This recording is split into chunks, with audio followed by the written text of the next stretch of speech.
the epidemic of drug overdose can't be solved overnight, but we have seen a rapid increase in the number of deaths from overdose, and it's time for the federal government to recognize that the lack of funding for treatment and enforcement is a contributing factor. Senator Blumenthal and I are here to suggest what we think are 5 common sense steps that we can start building a real program of support at the federal government. First, we have to acknowledge that as heroin addiction has increased, as overdoses have spiraled, funding for treatment has remained level. So we're going to be asking our colleagues to support an increase in drug addiction and drug prevention dollars to the state of Connecticut in the coming budget.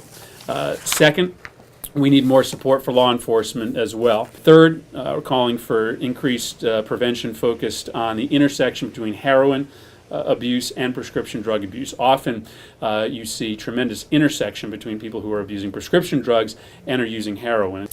Fourth, we're going to be supporting our colleagues' efforts in Hartford to pass legislation, the so-called Narcan bill, which would allow greater access to that particular drug and intervention.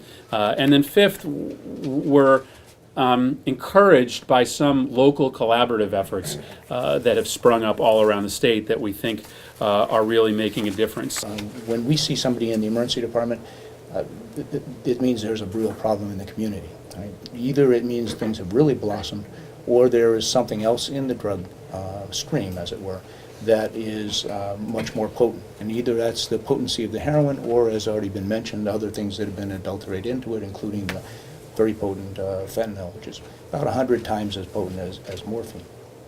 Thing is, the people out on the street are not good chemists, and they don't mix things really well. So you may get a little bit, or you may get a lot, and you don't know until you've had it in your system. So when we're seeing the people, then we know there's a problem in the community. There may be 1,000 people out there using for every person who comes in, or whoever, for every fatality that we have. So there needs to be community treatment.